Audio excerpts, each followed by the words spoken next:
नमस्कार। बड़ों को प्रणाम, छोटों को खूब सारा प्यार और हैप्पी रामनवमी। आज नवमी थी तो मैंने कहा सबको शुभकामनाएं दे दें। साथ साथ में अपना ब्लॉग पे आता हूँ मैं। आज बारी है चार मुखी रुद्राक्ष की। कल हमने तीन मुखी रुद्राक्ष के बारे में बताया था और कल आप लोगों से बताया था कि आज हम लोग चार मुखी को कवर करेंगे। सो तीन मुखी रुद्राक्ष ये था।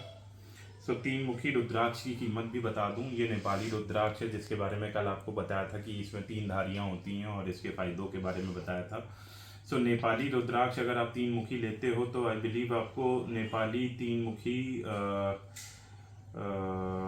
नेपाली तीन मुखी रुद्राक्ष मैंने कितने का लिया था, क्लोज टू है, मतलब वजन के हिसाब से और सारी चीज़ों के देखते हुए पावरफुल वजन कितना है, वेट कितना है, ये सारी चीज़ें देखते हुए आपको तीन मुखी मिलेगा कम से कम नेपाली 4,000 से स्टार्टिंग समझ लीजिए तीन मुखी की। और इंडियन अगर आप लोगे तो अगेन रेट कम हो जाएगा। ये तीन मुखी रुद्राक्ष था जिसके बारे में मैंने कल आपको बताया था। और आज हम आते हैं चार मुखी रुद्राक्ष पे। तो आप ये देख सकते हैं, ये चार मुखी रुद्राक्ष है। आपको इसकी भी पहचान बता दूं। जैसे आप अगर देख रहे होंगे तो ऊपर से अगर आप देखेंगे तो ये चार धारियां आपको दिखेंगी। ये एक धारी है, देखिए मैंने अंगूठा इस पे रख लिया है एक धारी पे, दो, ये दूसरी, ये तीसरी और ये चौथी। चार धारियाँ हैं। इसके ऊपर से सिल्वर कैप लगी, इसलिए मैं ऊपर से नहीं दिखा पा रहा हूँ। जैसे इन सब मैं आपको ऊपर से दिखा सकता हूँ क्योंकि अभी ये मेरा माला कंप्लीट नहीं है। तो जब तक ये आपको, हाँ ये भी बता देता हूँ कि 21 मुखी रुद्राक्ष होते हैं। तो मैं जब तक 21 मुखी नहीं कर लूँगा तब तक इसको गोल्ड या सिल्वर में कन्वर्ट नहीं करूँगा। अभी क्योंकि इनकी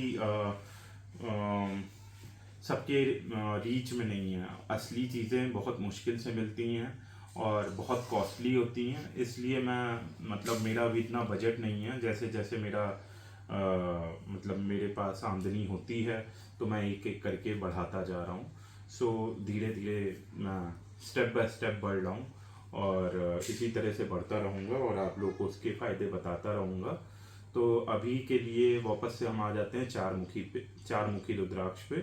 तो जैसा मैंने आपको बताया था कि हर रुद्राक्ष के बारे में, जैसे एक मुखी में मैंने आपको बताया था शिव जी वास करते हैं, दो मुखी में मैंने बताया था आपको शिव पार्वती वास करते हैं, तीन मुखी दो मुखी अर्धनारेश्वर शिव पार्वती, तीन मुखी में मैंने आपको बताया था अग्निदेव। और आज चार मुखी में मैं आपको बता रहा हूँ, चार मुखी रुद्राक्ष में ब्रह्मा जी का वास रहता है। ब्रह्मा जी ब्रह्मा जी चारों वेदों के ज्ञाता हैं, जैसा कि सभी लोगों को पता है। ऋग्वेद, सामवेद, यजुर्वेद और अथर्ववेद। चार वेदों के ज्ञाता अर्थात ब्रह्मा जी। आप लोग समझ सकते हैं इसी बात से आप समझ सकते हैं कि चार मुखी रुद्राक्ष की क्या पावर है। चार मुखी रुद्राक्ष जिसको आप अपने बच्चों को पहना सकते हैं, स्टूडेंट्स के लिए बहुत ज़्यादा लाभकारी है चार मुखी। मतलब ये सब चीज़ें पढ़ाई जाती हैं बच्चों को। पहले आज की डेट में तो स्कूल्स जाते हैं बच्चे, तो स्कूल्स हमारे मतलब इसके बारे में मैं किसी और टॉपिक में डिस्कस करूँगा। पहले के टाइम पे आप लोगों को पता है गुरुकुल होते थे, उसमें साक्षात गुरुकुल में गुरु होते थे। वहाँ पे जो ज्ञान होता था, जो विद्या होती थी, वो बेची नहीं जाती थी। जैसे आज की डेट में कॉन्वेंट स्कूल्स होते हैं जहाँ पे हम लोग पढ़ते हैं, हम लोग भी पढ़े लिखे हैं उन्हीं स्कूल्स के हैं, तो हम और आगे क्या बोलें। जैसे जैसे युग बदलते जा रहे हैं वैसे वैसे हमारी पृथ्वी से, हमारी धरती से अच्छी चीज़ें भी ख़त्म होती जा रही हैं। वो टाइम याद कीजिए जब राजा रामचंद्र जी गुरुकुल जाया करते थे और वहाँ पे बड़े बड़े ऋषियों से ज्ञान लेते थे। और वो भी जो ऋषि होते थे आखिर में अपने शिष्यों से गुरु दक्षिणा मांग लेते थे। तो खुशी खुशी जो शिष्य होते थे बिना प्रश्न किए वो दे देते थे। आज की डेट में तो एक तरह से बिजनेस है पढ़ाई का, तो उसके बारे में I won't comment anything in this topic. Let's come back. चार मुखी रुद्राक्ष की बात करें तो चार मुखी रुद्राक्ष में जैसा मैंने आपको बताया ब्रह्मा जी का वास होता है और ब्रह्मा जी कौन है सबको पता है। ये सबसे ज़्यादा लाभकारी स्टूडेंट्स के लिए है।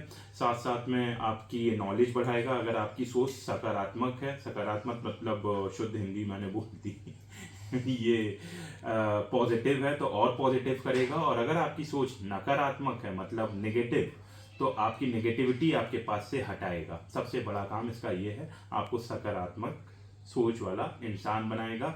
अगर आप नास्तिक हैं, या जैसे कि मैं कहता हूँ कि हाँ मेरा मान लीजिए भाई है या बहन है या कोई भी फ्रेंड है जो जिसकी सोच नास्तिकों वाली, और मैं उसको समझाता हूँ तो वो भी कहता है कि यार मैं क्या करूँ, मेरा ध्यान नहीं जाता है भगवान की तरफ, मैं चाहता हूँ। मतलब अगर वो चाहता है, आप ज़बरदस्ती कभी भी ये चीज़ें ना कीजिए। मैं हर वीडियो में आप लोगों को बताता हूँ, अगर आस्था है किसी की तो प्लीज़ वो करे।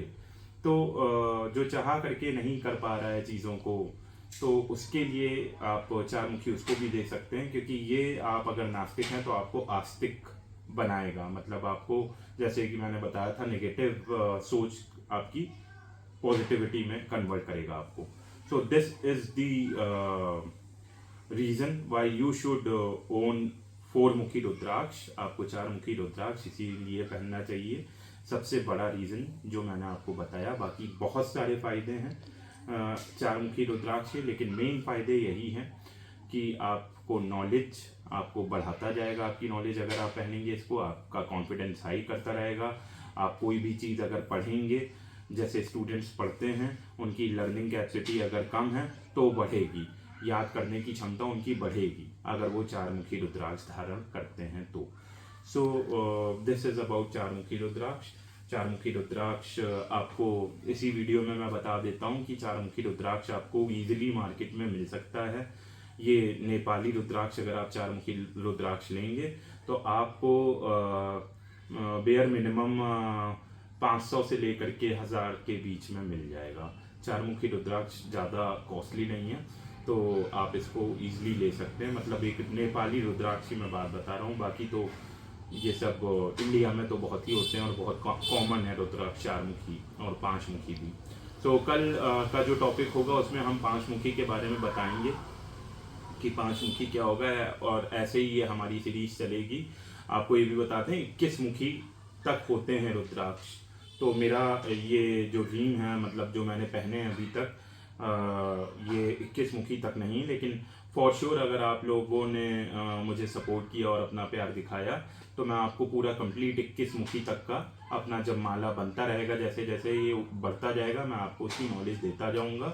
मैंने यही सोचा है कि धीरे धीरे करके इसको कंप्लीट करूंगा और इसको चांदी में या सोने में इसको मैं पहनूंगा, या अष्ट धातु में, जो भी पॉसिबल हुआ उस समय उस तरह से इसको बनवाऊंगा। So guys, one life live it. और आशा करता हूँ कि कल दशहरा है, कल फिर से आप लोगों से मैं मिलूँगा। और जय श्री राम। मैं आप लोगों से यही कहूँगा, आप लोग भी थोड़ा मन को पॉजिटिव रखें और एज आई से डू गुड कर्मास, और अपने पेरेंट्स को खुश रखिए और भगवान को हमेशा याद रखिए। So thank you so much. One life live it. Bye.